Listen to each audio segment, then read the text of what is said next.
본론으로 들어가죠. 자, 여러분들이 디지털이라는 말을 많이 들어요. 요새 소위 이제 디지털 시대죠.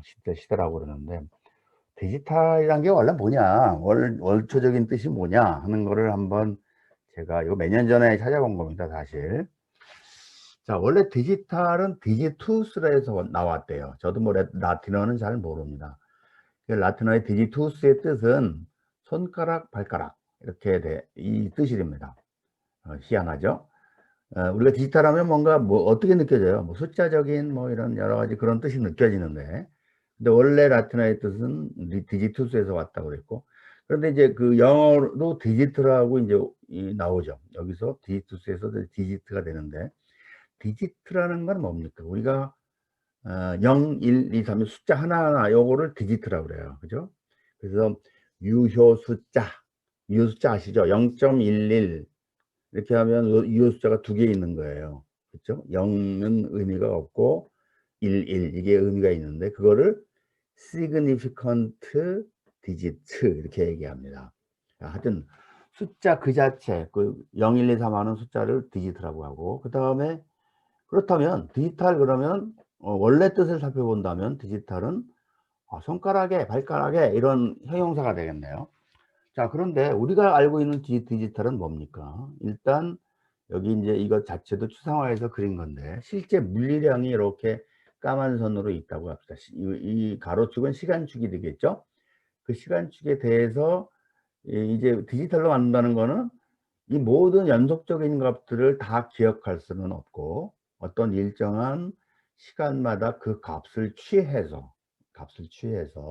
그 값을 이제 숫자로 읽어내는 거죠. 숫자로. 그 자세한 거는 조금 이따 다시 나올 거예요.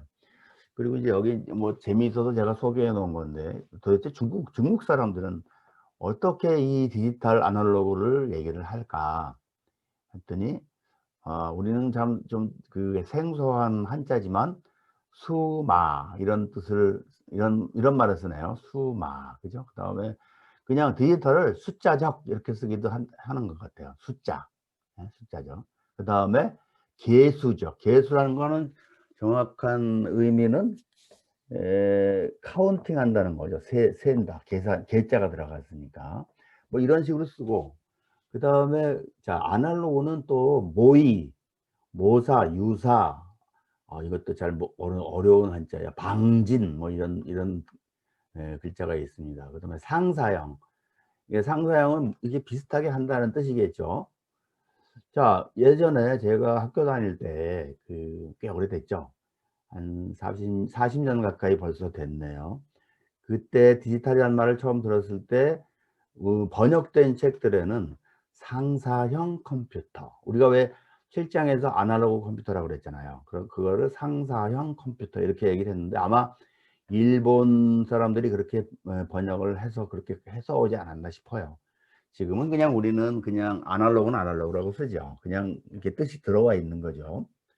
그다음에 그 마찬가지로 그때 당시에 디지털 컴퓨터를 개수형 이라고 불렀습니다. 디지털 회로 그러면 개수형 회로, 개수회로 이렇게. 자, 그래서 어쨌든 지금 보면 원래 뜻은 손가락 발가락인데, 지금은 디지털 그러면 어떤 숫자적인 뭐 이런 뜻이에요. 숫자로 나타낸 이런 뜻인데, 거기에다가 지금의 우리 일상생활에서 많이 쓰는 디지털 시대 아니면 디지털 문명 하면은 뭔가 이렇게 모든 것을 통틀어서 디지털이라고 부르는 거죠. 그런 세계에 살고 있습니다. 그래서 지금은 어쨌든 원래 그 뜻을 완전히 벗어나서 좀 어떤 특별한 개념이 만들어진 셈이죠. 그 다음에 한 가지, 이 아날로그 세계라는 거는 실제 세계입니다. 피지컬 월드인데, 이걸 디지털로 바꿨다 하는 것은 사실은 추상화된 거예요. 이 자료가 어떤 물리량이. 그러니까 우리가 음악을 들을 때도 우리가 이 사운드가 들리잖아요. 실제로 나중에는 우리가 제가 지금 강의할 때 말하는 것도 음성으로서 들리는데, 이게 실제 신호고, 그죠? 실제 신호고. 지금은 어떻게 됩니까? 마이크를 통해서, 예전엔 마이크를 통해서 그냥 전기 신호로 바꿔서 보내면 되는데, 지금은 디지털로 바꿔요. 그거를 이런 식으로. 어떤 음성 신호가 들어오면 디지털로 바꿔 숫자로 만들죠. 최종적으로 숫자를 저쪽에 전송을 하는 거예요. 그러면 받아서 그 숫자를 다시 이 음성으로 만들죠. 이 중간 사이에 전송하거나 또는 변환하거나 이런 모든 단계가 다 숫자 계산으로 이루어집니다. 왜냐하면 모든 그 물리량을 숫자로 바꿔놨기 때문에 그래요. 예전에는 아날로그 시대에는 이 숫자로 바꾸는 단계가 없었어요. 그러니까 그냥 전기 신호로만 바꿔서 쭉 멀리 보낸 다음에 신호가 약해졌다면 증폭기를 써서 스피커를 울리기만 하면 됩니다. 자, 지금은 그게 완전히 달라진, 체계가 완전히 달라진 거예요. 자, 뭐 그렇다는 얘기고요. 일반적인 얘기. 자, 이제 우리가 배울 걸 한번 돌아가 봅시다. 우리가 지금까지 계속 배운 거 연속 컨트롤러, 연속 제어기예요. 연속 시간. 그러니까 시간이 이렇게 쭉 연결되어 있는 뚝뚝 떨어져 있지 않은 그 연속적인 시간에 대한 것들을 다 배운 거예요. 플랜트의 전달 함수도 연속 함수.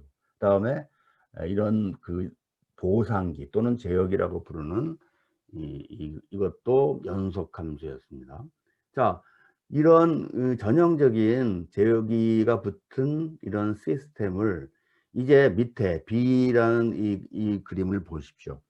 여기 보면 이만큼이 더 붙었어요. 그 RT에서 UT로 가는 거. 그 다음에 플랜트는 실제니까 이거는 뭐 디지털로 바꿀 수가 없는 것이죠. 센서도 마찬가지예요. 그런데 그 윗부분에 그 위에 그림에 의해서 컨티뉴어스 컨트롤러라는 부분은 이건 가상적으로 만드는 거죠. 뭐 회로로 만들거나 아니면 계산기로 만드는데, 그래서 이 파란 부분이 밑에 파란 부분으로 디지털화 돼 있는 거고, 사실은 우리가 매틀랩으로 뭘 계산하고 계속 많이 했어요. 그것도 이런 방식을 쓰는 거겠죠. 자, 여기도 잠깐 살펴보기 위해서 이걸 한번 보겠습니다. 여기 잘 보이시죠? 조금 화면이 작아졌지만 잘 보이실 것 같아요. 좀 크게 해드릴까요? 크게 해보겠습니다. 이렇게 되면 잘 보이죠? 이 그림을 보면 일단 이쪽이 당연히 이게 실세계예요. 실세계. 그죠? 실제 세계고, 그러면 이 실제 세계에 그 디지털 세계로 들어오기 위한 관문은 뭡니까? 관문은 AD 컨버터죠. AD 컨버터라고 하는 거. 여기서는 그 자세한 설명은 안 하겠습니다. 어쨌든 그 실제 데이터가 있으면 이거를 아까 그 그림이 있었죠? 이거 그림을 보는 게 나을 것 같네요. 자, 실제 데이터가 이렇게 까만 선으로 나옵니다. 실제 데이터가 까만 선으로 나오고, 그러면 이 책에서는 이제 이 시간 간격을 t라고 했어요. 뒤에 나올 걸 미리 한번 써봅시다. 그러면 뭐 여기가 뭐 처음엔 0이겠죠. 0, 1, 2 이렇게 해서 쭉 가서 여기가 k번째, 그 다음에 k 플러스 1번째, 이렇게 시간 t마다 한 번씩 이 아날로그 실제 신호를 샘플링을 한다고 해요. 샘플링. 이렇게 샘플링이라는 거는 요 크기, 이러한 크기의 신호를 가지고 오는 거예요. 이게 이제 아날로그 AD 컨버터, 그러니까 아날로그 투 디지털 컨버터, 아까 AD 컨버터라고 쓴 거 있었죠. 여기 AD 컨버터라고 쓴 거가 이제 그 일을 하는데, 일단 첫 번째는 샘플링을 해요. 샘플링 한다는 거는 지금 이 크기 자체를 요 t마다, 시간 t마다 딱딱 잡아와야 되니까 그 잡아오는 표본, 우리말로는 뭐 표본이, 통계에서는 표본이라고도 얘기를 합니다. 어쨌든 지금은 샘플이란 말도 그냥 통용해서 쓰는데, 그 샘플링을 하면 사실은 샘플링 했을 때까지는 이게 아날로그 신호예요. 그냥. 그죠? 크기가 뭐 바뀐 게 없잖아요. 다만 시간 t마다 뽑아왔다는 거, 연속적으로 뽑아오질 않고 시간 t마다 뽑아왔다는 거죠. 그러니까 여기 샘플링을 해오면요, 일단 이 책에서도 그렇게 얘기하지만 디스크릿 데이터라고 얘기합니다. 그러니까 이거에 상대되는 개념은 뭐죠? 컨티뉴어스겠죠. 컨티뉴어스. 그러니까 우리말로는 연속 데이터고요. 여기는 뭐예요 그러면? 그건 우리말로는 이산 데이터, 이렇게 뚝뚝 떨어져 있다 해서 이산 데이터. 이거 가져와요. 이거 아직까지는 아날로그 신호입니다. 자, 그런데 이거를, 요 신호를 어떤 그 2의 n승 단계로 잘라요. 그러니까 이런 얘기입니다. 어떤 신호가 있을 때 이거를 4단계로 자른다. 즉 2의 2승 단계로 자른다. 이게 이제 디지털이니까 그렇게 할 수밖에 없죠. 그러니까 그렇게 하는 거예요. 그래서 이제 만약에 최대 값이 이만큼이라고 합시다. 이게 최대 값이라고 합시다. 그러면 이거를 4등분한 거를 따져요. 이렇게. 그러면 얘는 뭐 여기 한 3번째 이 정도 되잖아요. 그러면 이진수로 따져서 여기가 0이고 00이죠. 2비트니까. 그러면 01, 10, 11 이런 식으로 될 거예요. 자, 그러니까 얘의 크기는 얘 크기 뭐 이거보다 좀 더 크더라도, 사실 이거보다 좀 더 크더라도 여기서 자르는 거예요. 그 중간 여기 약간 남기고 잘라요. 이걸 뭐라고 그러냐면 이거를 양자화라고 합니다. 양자화. 영어로는 퀀타이제이션이에요.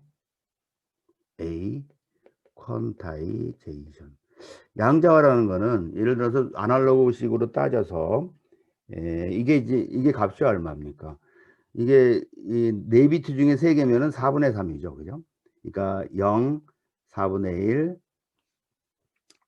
이렇게 쓰지 말고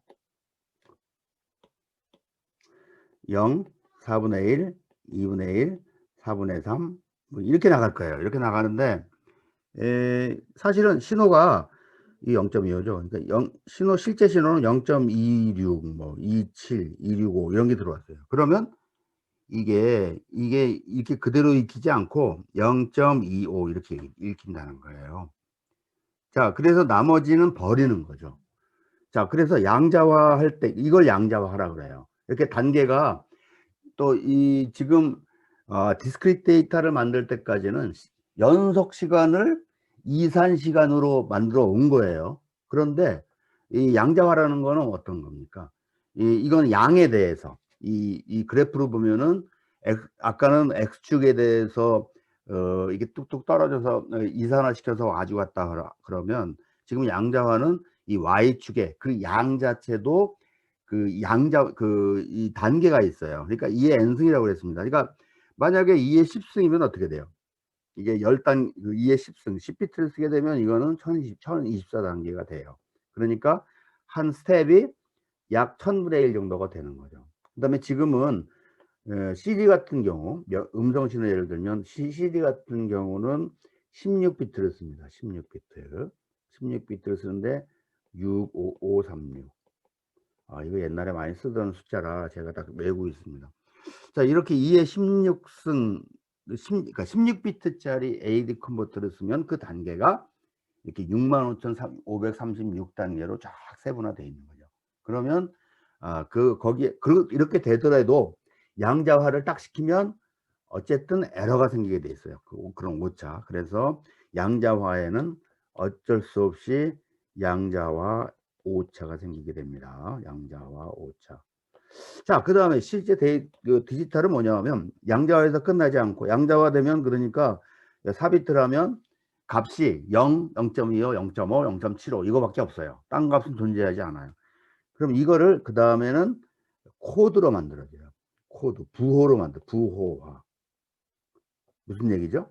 예, 우리가 미리 얘기를 해버렸지만 0은 이 양이 지금 0에서부터 4분의 3까지 있는 것인데 여기 부호라는 거는 요거는 00으로 한다. 그 다음 4분의 1은 01로 한다. 10은 2분의 1은 10으로 한다. 4분의 3은 11로 한다. 이게 숫자의 어떤 부호로 나타내는, 부호화한 거예요.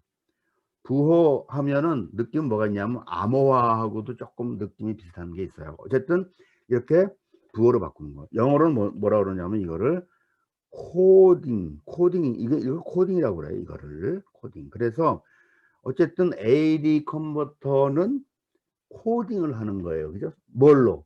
숫자로. 그러면 일단 요 밑에 이제 그림으로 돌아가 봅시다.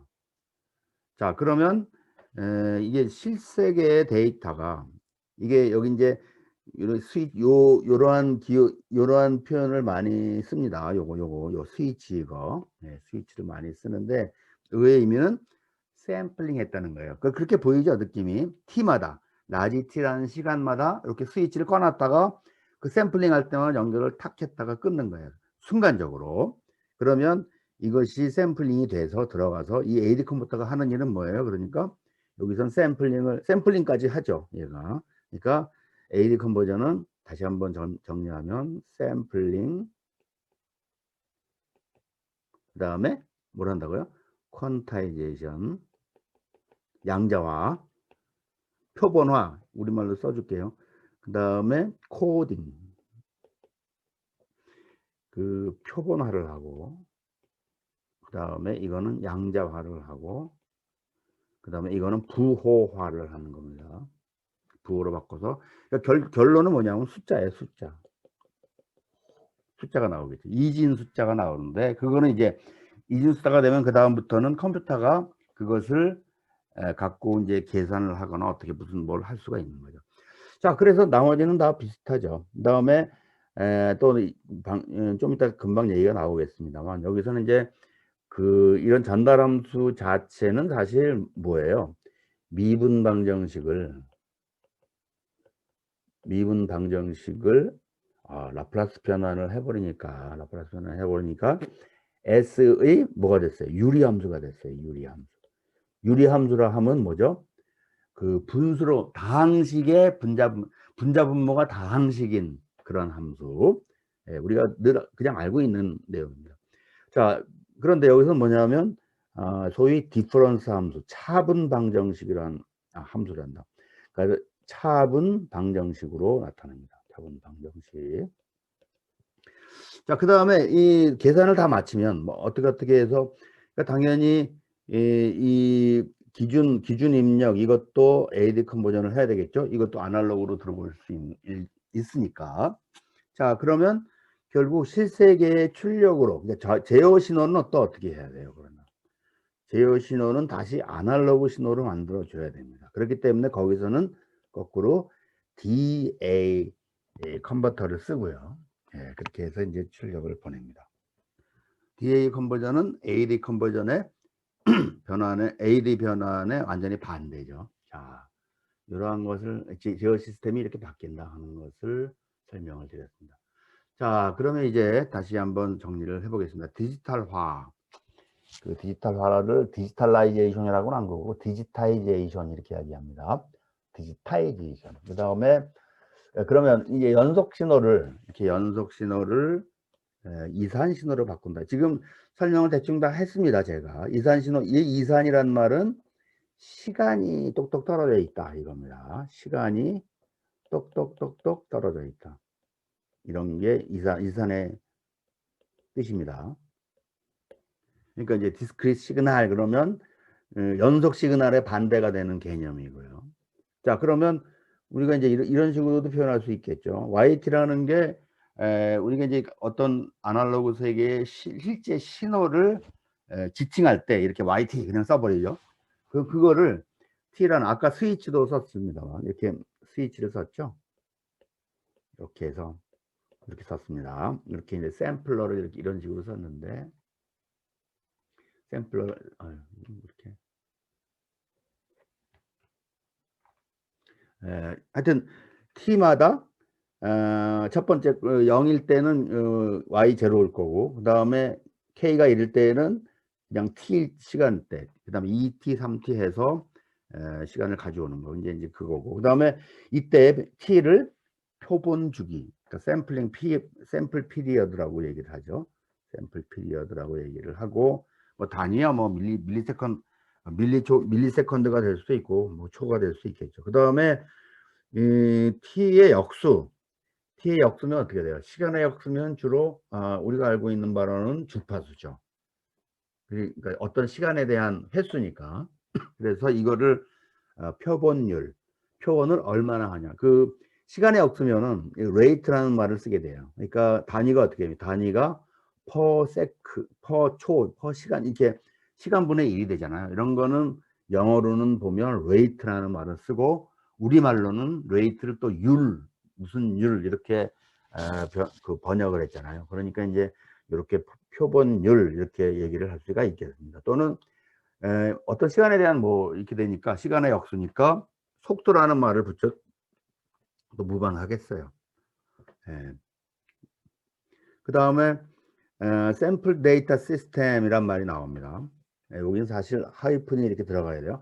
샘플드 데이터 이렇게 그냥 발음을 해 그냥 연결해서 발음하면 샘플 데이터 시스템 이렇게 되겠죠. 이거는 사실은 연속 신호, 인산 신호가 막 섞여 있는 거를 얘기를 해요. 그래서 즉 아까 얘기한 대로 그냥 여러분들은 그냥 쉽게 이거 아날로그 신호다. 여기까지는 아날로그 신호인데 시간만 연속적이지 않은 것이다. 이렇게 생각하시면 됩니다. 자, 그 다음에 이제 그 표현하는 어떤 우리가 플랜트나 제어기나 어떤 다이나믹스를 가지죠. 그리고 그 다이나믹스, 역학, 운동 역학을 표현하는 방법은 연속 시스템에서는 당연히 미분방 정식이에요. 그죠? 그래서 우리 상태방 정식에서 뭐 이런 일반적으로 이렇게 쓸 수가 있겠죠. 그죠? 뭐 이런 미분방 정식으로 쓰는데 이거를 이산화 한다고 합니다. 이산화 하면 차분방 정식을 얻어요. 차분방 정식. 이 디퍼런스 이퀘이션. 그러니까 여러분들 고등학교 때 이런 거 배웠죠. 고등학교 때 an 플러스 1은 2분의 1 an. 이거 여러분들 기억납니까? 이걸 뭐라고 그러죠? 이걸 점화식이라고 얘기했죠. 그죠? 예, 점화식이에요. 이거 어떻게 구해요? 이거 등비수열입니다. 그죠? 가만히 보면 처음에 A0 같은 거 처음 항은 알아야 돼요. 뭐 1이라고 합시다. 그러면 첫 번째 A1은 뭐가 돼요? 이건 당연히 2분의 1이 되고 그 다음에는 4분의 1이 되고 뭐 이런 게 나가는 거. 이거를 점화식이라고 우리가 배웠어요. 그 점화식 얘기입니다. 이 차분방정식은 그거하고 똑같아요. 디퍼런스 이퀘이션이라고 하고요. 뒤에 자세한 설명은 또 나오겠습니다. 그래서 이거를 영어로는 이렇게 쓴대요. 그 알지브레이크한, 그러니까 대수적인, 그러니까 이제 미분방 정식을 대수적이라고 얘기하지는 않습니다. 미분방 정식, 그러니까 대수적이라는 거는 뭐 2차 방정식이나 이렇게 미분이나 이런 요소가 들어가지 않은 것을 이제 대수적이라고 표현하는데 이 이산 신호로 쪽으로 오면 차분방 정식을 쓰기 때문에 미분을 쓰는 게 아니고 이렇게 차이를 가지고 쓰는 거기 때문에 대수적이라는 말을 썼고요. 그 다음에 여기에 recursive equation이라는 게 바로 점화식이랑 똑같은 뜻입니다. 근데 여기서 그냥 recursive라고 썼기 때문에 재기식 이렇게 얘기하는데 점화식이에요. 그냥 그렇게 아시면 되고, 또 우리가 부를 때는 차분방정식 또는 뭐 재기식 이렇게 부르도록 하겠습니다. 자, 그 다음에 에뮬레이션이란 말이 나옵니다. 에뮬레이션. 여러분들 혹시 에뮬레이터 이런 말 들어보셨어요? 에뮬레이터? 혹시 뭐지? 요새 말하면 뭡니까? 그 라즈베리 파이나 아두이노 같은 거 다루는 사람 또는 어떤 CPU, 그 마이크로 프로세서 가지고 뭘 개발을 하고 뭐 마이크로 로봇을 만들고 이런 사람들은 소위 그 CPU 자기가 다루는 개발해야 되는 CPU에 대한 에뮬레이터로 개발을 하고 요새 그렇게 합니까? 옛날엔 그렇게 했는데 그렇게 그 하드웨어를 흉내내 주는 그러한 거가 있어요. 그런 흉내낸다는 뜻이 있고 아마 다 앞으로 할 강의에서 다시 한번 에뮬레이션 설명을 할 거고요.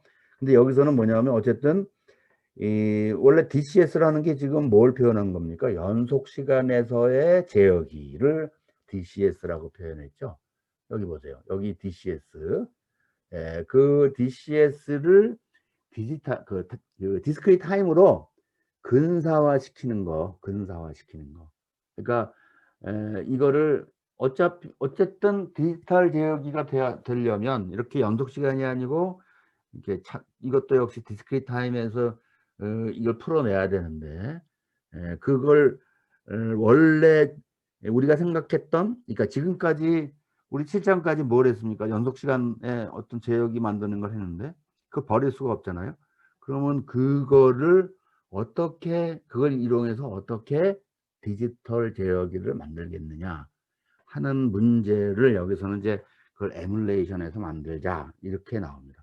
자, 그 반면 그거에 상대되는 개념은 뭐냐 하면, 이 에뮬레이션은 그러니까 연속 시간에서 구한 거를 이렇게 근사화시켜서 디지털로 이렇게 이전을 한 거죠. 이전 그렇게 바꿔준 거죠. 그런데 아예 처음부터 이산 설계를 하자 이렇게 하는 방법도 있습니다.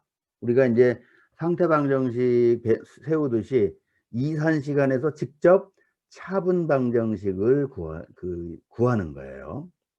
이퀄 알파 xk 플러스 뭐 베타 uk 뭐 이런 식의 얘기죠. 그러니까 이게 이제 우리 원래는 연속 시간에서는 뭐 이렇게 됐었죠. 알파, 여기서 알파가 연속 시간을 같다는 얘기는 아닙니다. 그냥 편의상 여기를 그냥 프라임이라고 놓을까요? 이렇게 알파 x 뭐 플러스 베타 u 이런 식으로 썼잖아요. 이거를 이런 식으로 차분 방정식으로 만들어서 아예 이렇게 식을 만들어서 우리가 여기 사실은 여기 그 연속 시간 쪽에서 연속 시간 모델에서 이 상태 공간에서 성립했던 모든 것들이 다 이 이산 시간의 모델에서도 사실은 거의 다 똑같이 또 적용이 됩니다. 예를 들어서 가제어성 또는 뭐 LQR 문제 이런 것들이 다 디스크리트 타임에서도 그대로 성립을, 시계의 모양은 다르지만 그렇게 또 나오게 됩니다. 자, 저번에 제가 우리 그 상태 추정기를 얘기를 할 때 칼만 필터 얘기를 잠깐 했는데, 칼만은 디스크리트 타임에서 칼만 필터를 먼저 논문에서 발표를 합니다. 나중에 그걸 연속 시간으로 바꾼 게 나중이에요. 더 뭐 그런 예도 있고요. 자, 그 다음에 이제 요 세 번째 꼭지는 디지털 투 아날로그 변환기를 소개를 했네요. 그러니까 지금은 뭐 어떤 신호를 출력 플랜트의 신호를 AD 컨버전을 해서 샘플드 데이터 시스템을 만들어서 또 디지털로 바꿔서 어떤 알고리즘을 계산을 했습니다. 그러면 최종적으로 제어기에서, 위에 제어기에서 여기 보세요. 여기 보면은 UKT라고, 여기 이제 출력이 센서를 통해서 샘플링이 돼서 AD 컨버전이 되고, 그 다음에 기준 입력도 들어와서 차이를 구한 다음에 에러 신호가 나오고, 이제 여기 다 KT, 그러니까 여기는 다 샘플드 데이터 시스템으로 돌아가는 거죠. 여기는 그러니까 T초마다 한 번씩 이렇게 돌아가는 겁니다. 그래서 이 어떤 알고리즘을 돌린 거예요. 여기는 그랬더니 어떤 여기서 뭐 위에 연속 시간 제어기를 근사화를 했던, 또 독립적으로 풀었던 간에 여기 출력이 적절한 신호가 나오겠죠. 이 컨트롤러 신호가. 그러면 여기까지는 이 계산된 게 디지털 신호예요. 사실은 숫자가 나오겠죠. 그러면 이거를 실시간으로 바꿔주는 것은 여기 DA 컨버터라는 걸 거치면 숫자가 들어가서, 코드가 들어가서 거꾸로 해요. 그걸 제로 오더 홀드라는 거 뒤에 또 설명이 나옵니다. 그 값을 가지고 연속 신호를 만들어 주는데, 사실은 이게 정확히 매끈한, 어쩔 수 없이 이게 매끈한 파형이 나오는 것이 아니고 이렇게 나옵니다.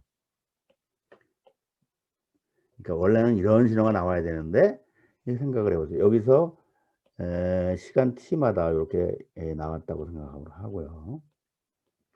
그럼 방법이 뭐가 있겠습니까? 방법이 시간 t 처음 t가 제로에서는 이 점에서 이런 점들이 나오는 거예요. 그러니까 요 순간들에만 수치가 나오는 거죠. 지금은 뭘 설명하는 거냐면, 이게 이 UT를 만들어내는 거예요. UT를 만들어내는데, 그러니까 이러한 그 값들이 나와 있는 거죠. 그러면 요 사이는 어떻게 돼요? 그러니까 제 말씀은 뭐냐면 여기가 K고, 그러니까 여기가 K고 여기가 K 플러스 1이에요. 시간으로 따지면 K 곱하기 T, 그 다음이 K 플러스 1 T 이렇게 되겠죠. 그럼 요 사이는 어떻게 되겠냐는 거죠. 예, 이거는 어쩔 수 없이 이렇게 만듭니다. 이 미래 걸 알 수는 없고, 이 현재 K일 때, KT일 때, 그러니까 여기서 이 값을 이렇게 수평하게 유지를 시켜줍니다. 이렇게. 그러니까 무슨 얘기예요? 여기서는 제로에서는 이 제로의 값을 유지를 시켜줘요. 이렇게. 그 다음에는 이 값을 세로 값이 나오면 그 값을 다시 이게 유지를 시켜주고. 자, 그러니까 결과적으로는 이제 이런 값이 나오는. 하여튼 그러니까 이런 값이 나오는 거죠. 이런 값이 이렇게 돼서 잘 표현이 됐습니까? 이렇게. 그러니까 이게 매끄러운 곡선이라기보다는 이렇게 계단이 쭉 촘촘한 계단. 그 다음에 이 시간이 짧으면 짧을수록 이게 점점 더 매끈하게 되겠죠. 그런 식의 그런 방식을 택하고 있는 겁니다. 그럼 뭐 어쩔 수 없죠. 디지털 세계에서. 자, 그 얘기를 지금 여기 간단하게 설명을 하고 있는 거예요. DA 컨버터를 쓰고, 그 다음에 아까 이 전 시간, 현재 시간을 그 다음 시간까지 그 유지를 시켜준다고 그랬죠. 그게 바로 여기 말하는 GOH, 제로 오더 홀드입니다. 여기 써 있죠. 영차 유지기. 영차 하는 게 아니고요. 영차 유지기라는 건 제로 오더. 그러니까 퍼스트 오더가 뭡니까? 퍼스트 오더라고 하면 1차 직선을 얘기를 하겠죠. 그러니까 X의 1승, 그 다음에 뭐 세컨 오더 하면은 여기서는 이 X의 2승까지, 그러니까 2차 곡선 뭐 이렇게 얘기 되겠는데, 여기서 제로 오더 홀드라는 거는 기울기가 없는 걸로 유지를 시켜준다 이런 말입니다. 그래서 여기 설명이 되어 있네요. 표본 주기 동안 같은 전압을 유지하는데, 특히 현재 것을 다음번 KT의 그 순간의 값을 K 플러스 1T까지 그 새로운 값 들어오기 전까지 똑같이 유지를 해준다는 거예요. 그 뜻이 바로 제로 오더 홀드입니다. 뒤에 다시 설명이 나옵니다. 자, 그러면 우리가 지금 그 여러 가지 얘기를 하기 위해서 기본적으로 여러 그 말하자면 용어들을 얘기를 하고 있는 겁니다. 약간 좀 지루할 수도 있나요? 근데 저번 상태 방정식보다는 좀 쉽지 않나요, 지금? 예, 그다음 표본율이란 걸 아까 얘기를 했었죠. 아까 표본율을 어떤 맥락에서 얘기를 했었죠? 예, 그 샘플링 타임, 그러니까 샘플링 주기라고 했던 걸 T라고 그랬죠. 그거의 역수, 이거를 표본율이라고 했어요. 그죠? 그러니까 우리가 이거를 특히 이제 샘플링 피리어드를 T라고도 쓰고 어떤 책에서는 또 TS라고도 씁니다. 왜? S를 샘플링이라고 생각해서 보통 그냥 또 T는 다른 데 많이 사용할 테니까 TS라고 쓰기도 해요. 자, 그래서 샘플링 타임, 이걸 샘플링 타임이라고 한다면 분의 1이 우리는 뭘 넣을 수 있냐면 샘플링 프리퀀시 이렇게 넣을 수 있습니다. 그죠? 예, 그 얘기가 바로 여기 요거고, 그거를 샘플링 레이트라고 한다고 그랬죠. 샘플링 프리퀀시라고 할 수도 있어요. 이게 왜냐하면 t분의 1이니까 어쨌든 프리퀀시라는 게 t분의 1이죠. 자, 그래서 뭐 단위는 당연히 헤르츠가 되겠고, 자, 그 다음에 제가 여기 밴드위드스란 말이 나와요. 밴드위드스 여러분 기억이 납니까? 이 보니까 간혹 1학기, 그러니까 이 책의 앞부분을 듣지 않은 분들도 있어요. 아는 학생들도 있고. 근데 뭐 제가 이 강의를 하면서 설명을 했습니다. 뭐냐면 이게 샘플 그 밴드위드스가 뭐냐면요. 이렇게 이제 보드 플러스 그렸다고 합시다. 보드 플러스. 보드 플러스로 설명할 게 아니고, 그 전달함수가 주어졌을 때, 어떤 전달함수가 주어졌을 때 우리가 주파수 응답을 계산하잖아요. 그죠? 주파수 응답을 계산하는데, 이거에 원래 이 크기의 2분의 1, 루트 2분의 1이 되는 이거를 만족하는 오메가. 이거를 밴드위드스라고 합니다. 그러니까 여기 이걸 대입하면 돼요. 대입했을 때, 그러니까 원래 크기, 여기 이제 뭐 기준이 있어야 되겠군요. 이게 이제 아주 낮은 이 아, 잘못 썼습니다. 좀 정정하겠습니다. 그러니까 여기 오메가는 거의 0일 때. 그러니까 오메가 0이라는 건 뭐죠? 주파수 0이라는 얘기고 0에 가깝다는 얘기고 그건 DC죠, DC. 예. DC 성분. 그러니까 우리가 시간축에서 말하면 어떤 게 돼요? 그 스텝 입력을 넣고 계단 입력을 넣고 t를 무한대로 보냈을 때 그때가 바로 이 뜻이에요. 그 주파수가 0일 때 이 뜻이랑 똑같습니다. 자, 근데 이런 저주파 굉장히 0에 가까운 이런 쓸 때 주파수가 0에 가까울 때 그 크기에 이거 또 여기도 잘못 썼네. 죄송합니다. 그러니까 그거에 루트 2분의 1 배가 되는 그 어떤 주파수가 있겠죠. 이게 오메가 밴드위드스입니다. 이게 밴드위드스라고 그래요. 이거를 이제 뭐 로그를 취하고 이렇게 해보면 이거 기억이 나는 학생도 있을 텐데 보드 다이아그램에서 그러니까 이제 이런 어떤 식으로 이렇게 그려질 거 아니에요. 세컨 오더 시스템이 이제 이런 식으로 되겠죠. 그러니까 자 오메가가 거의 0이라는 건 뭐예요? 이게 로그죠 지금 이 가로 세로 축이 보드 다이아그램에서는 둘 다 로그인데 그러니까 0이란 건 없어요. 그런데 0으로 가까이 갈 수는 있죠. 0으로 가까이 갈 수는 있어요. 자 그러면 이런 값이 바로 이게 뭐예요? 이게 오메가 j 이거의 크기인데 오메가가 거의 0일 때 이렇게 풀 수 있겠어요. 이게 이제 DC 개인이나 마찬가지죠. 자 그런데 이걸 따져보면 뭐가 되느냐 하면요. 이렇게 해서 여기서 얼만큼 떨어진 거 원래 이 저주파 쪽에서의 이 크기에서 얼마쯤 떨어진 거? 예, 3dB 떨어진 거. 이게 지금 여기 그린 건 실제로 뭐예요? 보드 다이아그램에서는 20 로그 10 그러니까 밑이 10인 상용 로그를 취하고 거기에 20을 곱한 거예요. 자 그러니까 요 3dB가 떨어졌다는 것 계산을 해보면 그게 바로 루트 2분의 1배입니다. 자 그래서 이 뜻이 뭐냐면 3dB가 떨어졌을 때 쭉 이게 이 x축과 이축 시간축 그러니까 주파수축이죠 이게 이것과 평행하게 쭉 근 다음에 여기 만나는 점을 찾아가서 요걸 쭉 내려갔습니다. 이게 지금 오메가죠. 이쪽 축이 지금 오메가입니다. 그러니까 여긴 어떤 오메가가 나오죠. 이런 주파수 값을 읽는데 오메가 주파수 값을 읽는데 그게 바로 이게 밴드위드스가 돼요. 자 이거는 밴드위드스의 의미 대충 그 주먹구구식의 뜻은 뭐냐면 이게 뭐예요? 이게 그 주파수가 높아지면 이 그래프의 뜻은 주파수가 높아지면 높아질수록 그 값이 작아지는 거죠. 그 로우기 때문에 아주 급격하게 떨어지는 겁니다. 이게 사실. 그러니까 100분, 10분의 1, 10분의 1, 100분의 1, 1000분의 1로 푹푹 떨어지는 거예요. 그러니까 이 시스템은 어떤 성질을 보이냐 하면 주파수가 높아지면 통과를 못 해요. 그죠? 그게 그 뜻이에요.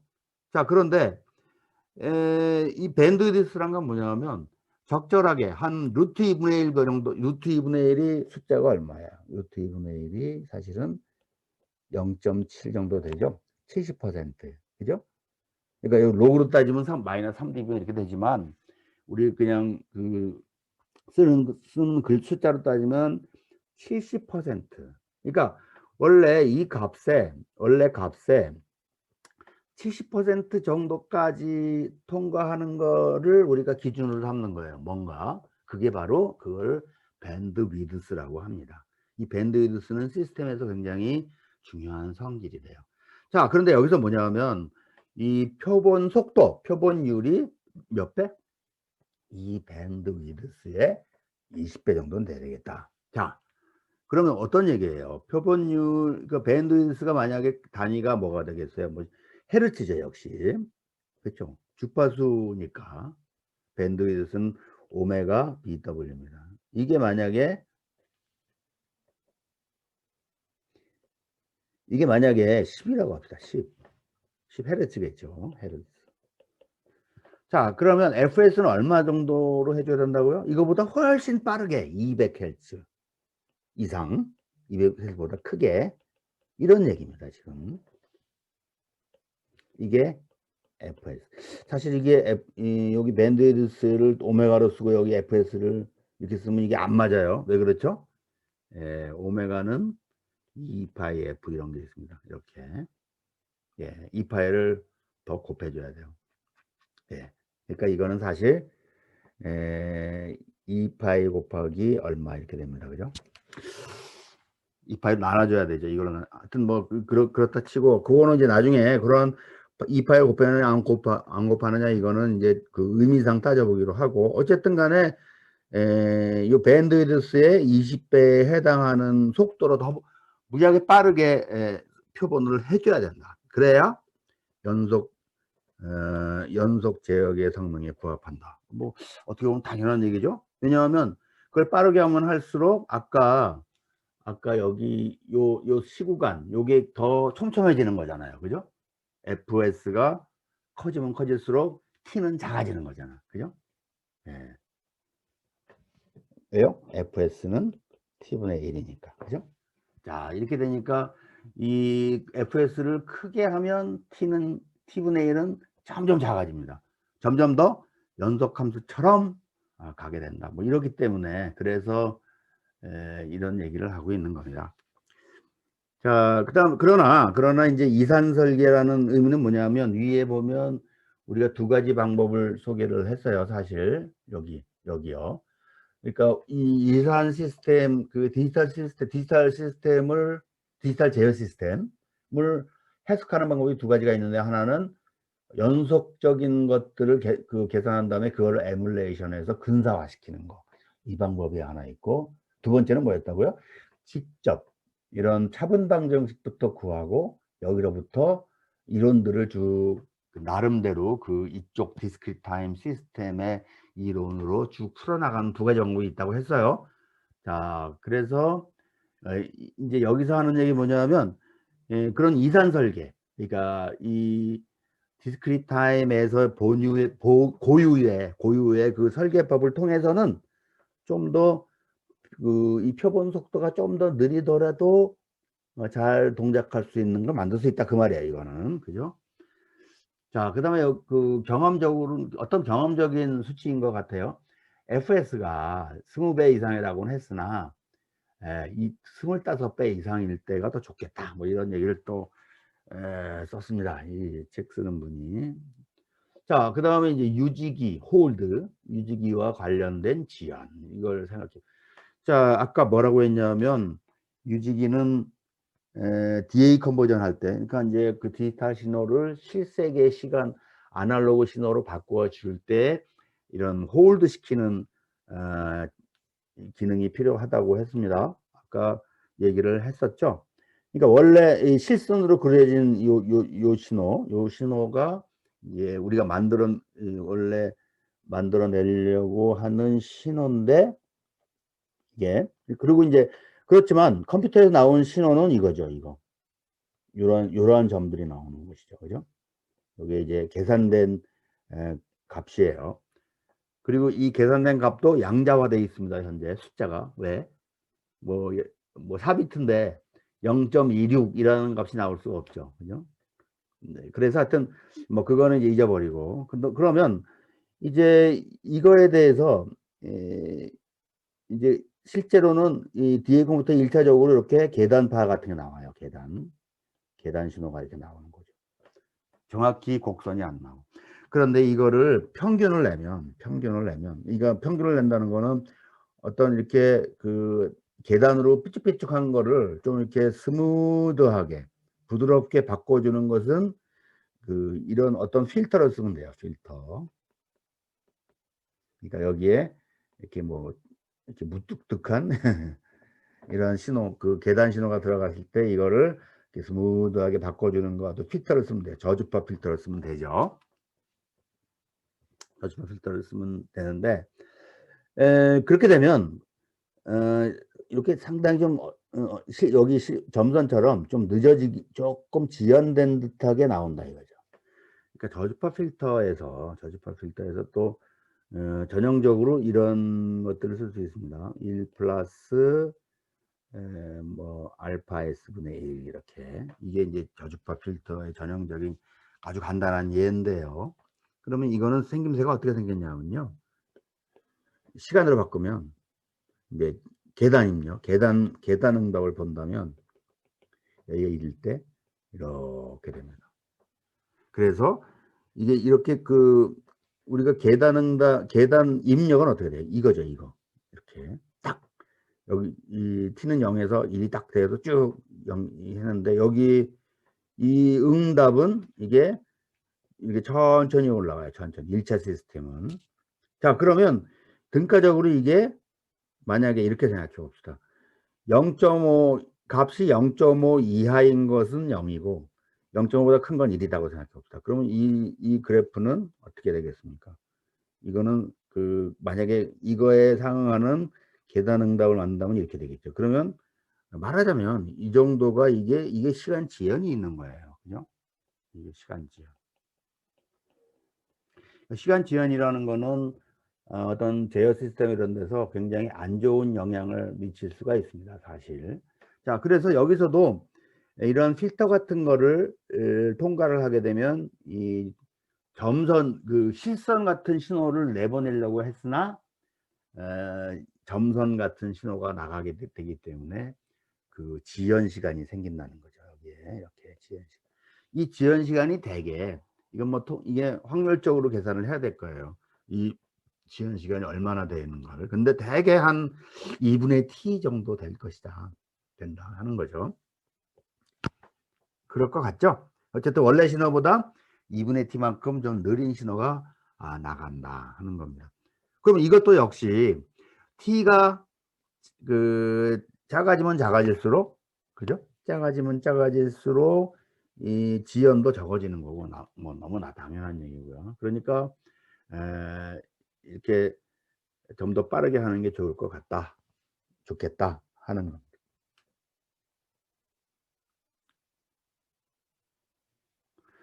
여기서는 뭐냐면요. 우리가 이제 배우진 않았지만 7장에 뭐 연속 시간에서의 어떤 시간 지연이 있을 때 어떻게 우리가 그 제어기를 만들겠냐 하는 게 있었어요. 그러니까 이제 시간 지연을 고려한 제어기 설계 방법이 있다는 거죠. 자, 그러니까 여기는 그거예요. 2분의 t라는 시간 지연을 고려해서 해석할 수 있게 한다면, 그런 걸 적용을 한다면 당연히 조금 더 느리더라도 t가 조금 더 크더라도 할 수 있지 않겠냐는 거고, t가 좀 더 크다는 거는 표본 속도는 조금 느리더라도 이런 얘기가 되죠. 예, 그런 해석이 가능합니다. 예, 그 다음에 이제 오늘 하여튼 되는 데까지 하고 남은 강의 동안에는 되는 대로 하고, 그 다음에 이 자료는 계속 쓰도록 똑같은 걸 쓰는 겁니다. 오늘 한꺼번에 나눠 드린 겁니다. 자, 지 변환을 한번 얘기를 해 보는데, 일단은요, 여러분들 한번 요거부터 한번 잠깐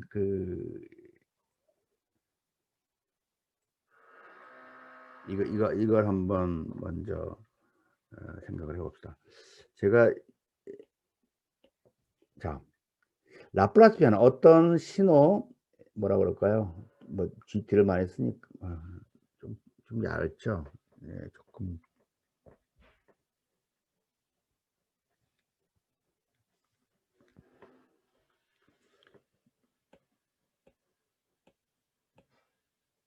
네, 어떤 GT가 있다고 합시다. 이제 보통은 임펄스 레스폰스라고 그러겠죠. 그러니까 충격응답 레스폰스인 GT가 있고요.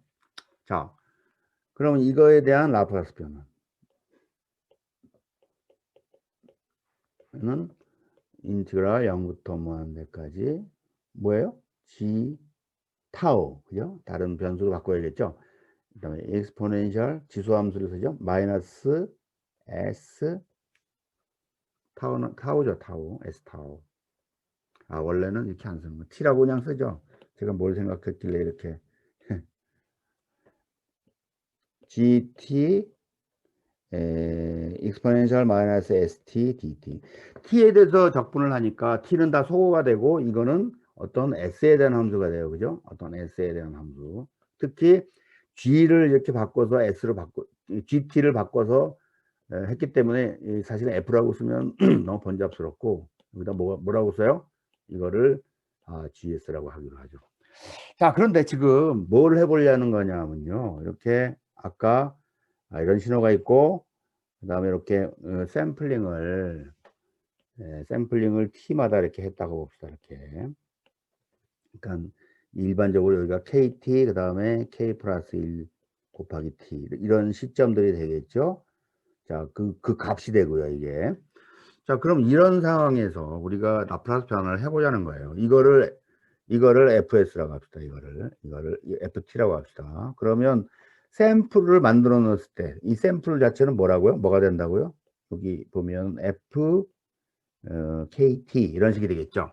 이 시간을 대입하고. 그러니까 이 사이는 없는 거예요, 사실은. 그죠? 이 사이는 아이고, 다 지워졌어. 예. 이 사이사이에는 없는 거고 그 KT, K 플러스 1T 요때만 값이 존재하는 것이고. 자, 이거에 대한 라플라스 변환을 한번 시도해 보겠습니다. 자, FT 그러면 우리는 똑같이 0부터 무한대까지 일단은 써봅시다. 이렇게.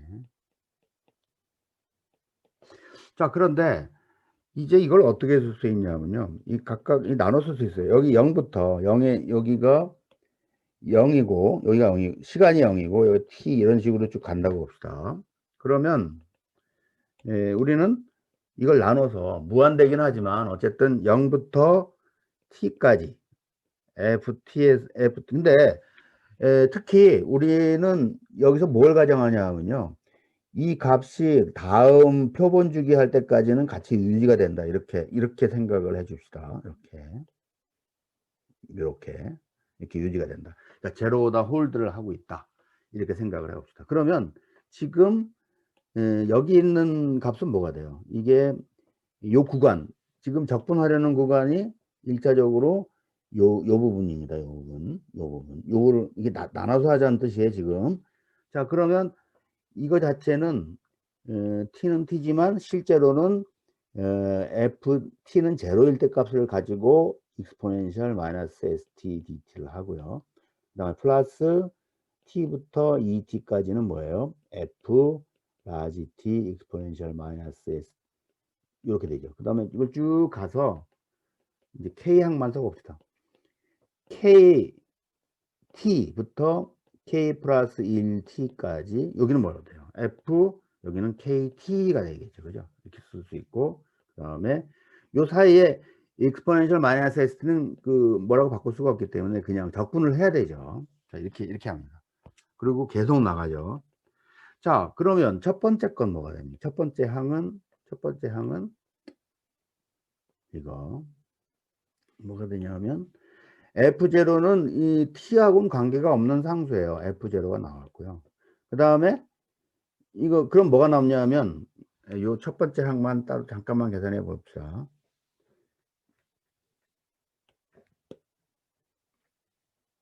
요것만 잠깐 계산해 봅시다. 그러면 F0 익스포넨셜 이 적분을 해야 되니까 요 적분한 요거만 남죠. 적분해야 될 게. 그럼 마이너스 익스포넨셜 마이너스 ST를 적분하면 뭐가 돼요? 예, 마이너스 S분의 1이 되고 이거를 쓰고 익스포넨셜 마이너스 ST가 되고 적분 구간은 0부터 T 이렇게 됩니다. 이걸 계산해 보니까 마이너스 S분의 1에 위에 거가 뭐죠? 위에 거가 익스포넨셜 마이너스 S 라지 T 그다음에 0을 대입하면 1이죠. 지수함수니까 이렇게 됩니다.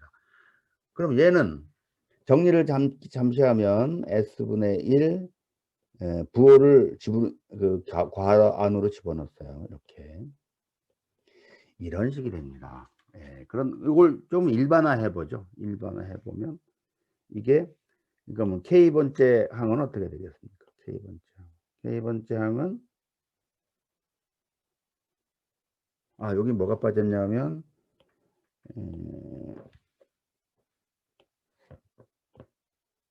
빠진 것보다 하여튼 이렇게 표현합시다. 여기서 요것만 더 계산한 거죠. 여기는 요거가 FZ를 곱해줘야 되죠. 그러니까 여기는 뭐냐면요. 다 똑같고 나머지는 다 똑같이 돼요. K번째 항은 이번에는 이것만 해볼까요? 네, 요것만 해봅시다. 이것은 뭐가 되냐 하면 요 앞에 나오는 FKT만 빠져나오고 사실은 나머지는 똑같아져요. 나머지는 똑같지는 않군요. 자, 봅시다. 이걸 적분하면 똑같이 익스포넨셜 마이너스 S를 적분하면 이 S분의 1이 되고요. 여기 이렇게 되고 그 다음에 그걸 적분 구간을 생각해 보면 익스포넨셜 마이너스 S K 플러스 1 T 마이너스 익스포넨셜 마이너스 S K T 이렇게 되겠습니다. 그런데 요 안에 보니까 뭐가 숨어 있냐 하면 익스포넨셜 마이너스 S 요 순서를 좀 바꿀까요? 익스포넨셜 마이너스 K 곱하기 ST 익스포넨셜 마이너스 ST가 되고 이쪽은 그러니까 이걸 묶을 수가 있어요. 이렇게 요 괄호를 그렇죠? 요 부분을 이렇게 묶을 수가 있다는 거죠. 자, 그러면 좀 복잡한가요? 하여튼 그 K양만 좀 더 해봅시다. K양만 K번째 항만 좀 더 해보면 다 정리하면은 요거는 FKT가 나오고 그죠? 그 다음에 이게 또 들어가니까 요것이 요 안으로 들어갈 수 있으니까 S분의 1의 익스포넨셜 마이너스 K 곱하기 ST 이 지수에 있는 거죠. 1 마이너스 익스포넨셜 ST 자, 이런 식으로 되겠습니다. 이런 식으로. 자, 그런데 이게 K양이고요. 이거 전체를 다 한다면 얘는 어떻게 되겠습니까? 라플라스 변환하기 FT에서 이거는 사실은 시그마 K는 0부터 무한대까지죠. 항이 0일 때, 1일 때 T가 밑에 요 기준으로 보면 요거 기준으로 보면 0일 때, T일 때 그다음에 쭉 나가서 KT일 때 이런 식으로 나오죠. 자, 그래서 이건 이렇게 쓸 수가 있고 일반적으로 여기에다 쓰는 거는 K향을 씁니다.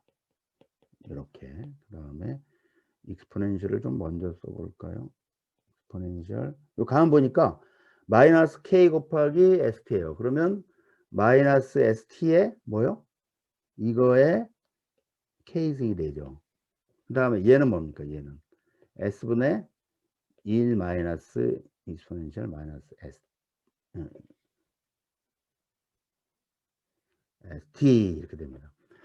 자, 이렇게 여기까지 돼요. 여기까지 됐어요. 그러면 우리가 여기 다루기가 참 그 껄끄러운 그 좀 복잡해 보이는 게 여기 이런 부분이 생깁니다. 여기도 익스포넨셜 마이너스 ST가 있고요. 여기도 있어요. 여기도. 이런 건 물론 더 다른 얘기죠. 자, 요렇게까지만 해놓고 원래 이제 돌아가 봅시다. 원래 거에 한번 들어가.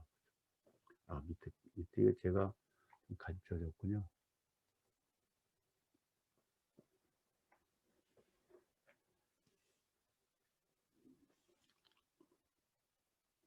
예, 그런 그 맥락을 가지고 우리가 잠깐만요.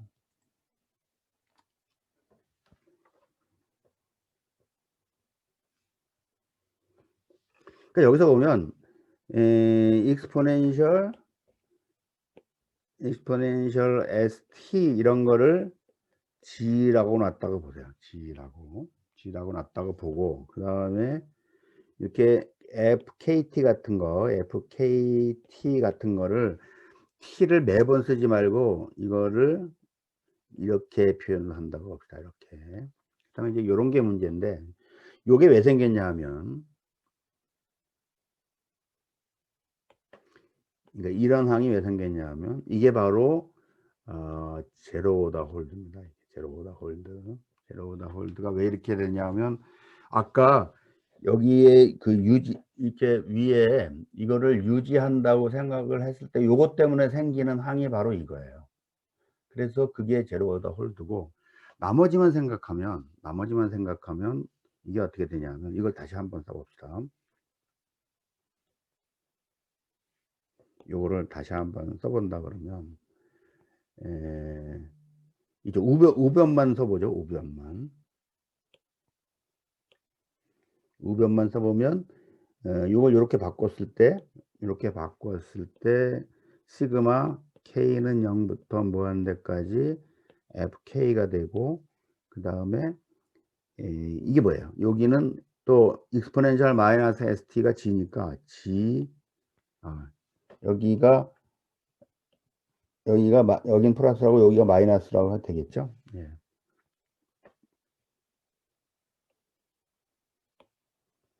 여기는 마이너스 G. 아이고.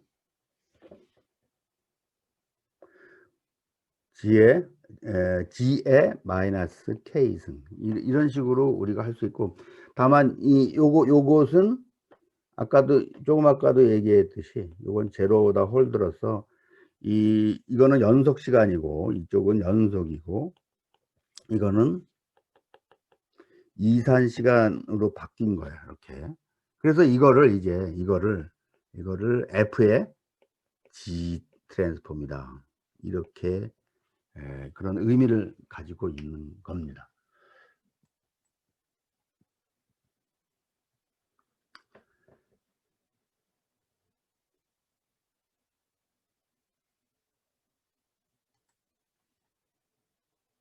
필기가 잠시 안 보였었죠.